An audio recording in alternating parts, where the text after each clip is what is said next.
Whenever the topic of investment arises, often the image conjured up is one of a complex landscape dominated by the stock market, a place where countless charts and figures seem overwhelming, leading to confusion.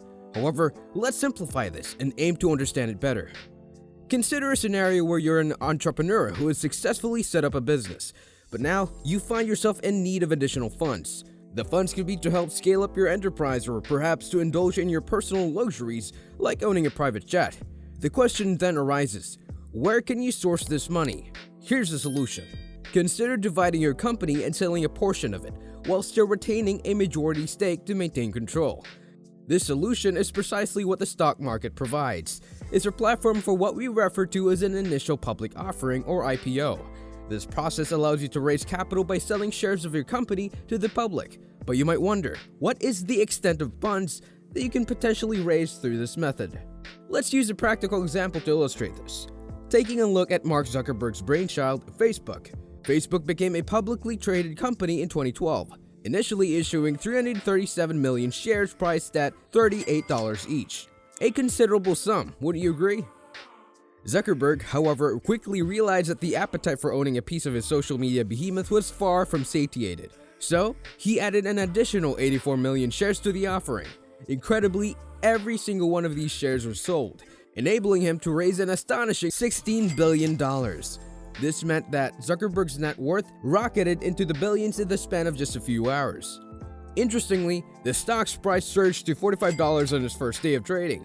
However, the early jubilations were short-lived, as by the close of trading that day, the stock had retreated back to its initial offer price of $38. But this was just the beginning, the first stage of the roller coaster ride that stock trading can sometimes be. Bad news was on the horizon. In the ensuing weeks, Facebook's stock price plummeted, hitting a low of $20, a 50% drop from the original IPO price. For those unfamiliar with the stock market, this might appear puzzling or even concerning. In order to fully grasp the situation, it's necessary to delve into the fundamentals of the stock market. Understanding its roots will enable us to comprehend the factors at play in such a dramatic shift in stock price. The stock market is not a mere game of numbers. It's influenced by a plethora of factors, from market sentiment to economic indicators. Unraveling this intricate web is key to understanding the performance and trajectory of stocks like Facebook. Historically, stocks were primarily purchased with the intention of receiving dividends. The concept is fairly straightforward. When you buy a stock, you're buying a portion of ownership in that company, and as an owner, you're entitled to your share of the company's profits. Imagine, for instance, that you purchased 10 shares of Facebook in January 2017. By doing so, you've essentially become a part owner of the company, on par with Mark Zuckerberg himself. Let's suspend our disbelief and embrace this idea. Now, suppose your company, Facebook, generates a net income of $16 billion. How much of that profit is yours, given that you've invested $1,300 to buy your 10 shares? To answer this, we need to look at the total number of Facebook shares outstanding, which stands at nearly 3 billion. You may wonder if your 10 shares hold any significance against such a vast number. However, let's remain optimistic. If we divide the company's net income by the total number of shares, we find that each share should earn you just above $5. This calculation is commonly known as earnings per share, or EPS. So theoretically, your 10 shares should have earned you $50. Not a bad return, right? However, the reality can be quite different. The decision of how to use the company's profits rests with the board of directors. Their priorities typically lie in taking their cut and reinvesting the remainder into the company to stimulate growth. Thus, in many cases, your 10 shares may not yield any significant monetary gain. But don't lose heart. Not every executive is as dismissive of shareholders' interests as Mark Zuckerberg may appear to be. Take Apple, for example. Last year, it distributed $13 billion in dividends, equating to $2.5 per share. While this may not seem substantial for a share that costs $170, some return is certainly better than none. However, in today's market, the dividend payout isn't as important as the stock's price itself. Many investors now primarily focus on capital gains, the rise in the price of the stock, rather than dividend income. In this regard, Apple shareholders had a lucrative year, with the stock value seeing a 33% increase. This growth rate outperforms the average market return, making the stock a profitable investment. Stock ownership today is about more than just potential dividend income. It's about becoming a part owner in a company and enjoying the financial benefits that come from its growth and success. Despite the seemingly minuscule impact of owning just 10 shares in a company like Facebook or Apple, the potential capital gains from stock price appreciation often make these investments worthwhile. You may have come across the news that Apple became the first company to achieve a $1 trillion valuation when its stock price crossed the $200 threshold. However, did you know that until June 2014, Apple's stock price stood at a staggering $645? Does this mean that the company's valuation had already exceeded $3 trillion? Let me help unravel the seeming paradox of the stock market with the concept of stock splits. Stock splits involve dividing each existing stock into multiple shares, subsequently reducing the stock's price proportionally.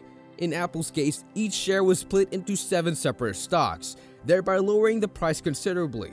Despite the sharp decrease in the stock price, the overall value of the company remained the same, as the quantity of stocks had increased correspondingly. The key advantage of this maneuver is increased accessibility. By significantly reducing the per share price down to $92 in Apple's instance, more potential investors can now afford to purchase Apple stocks.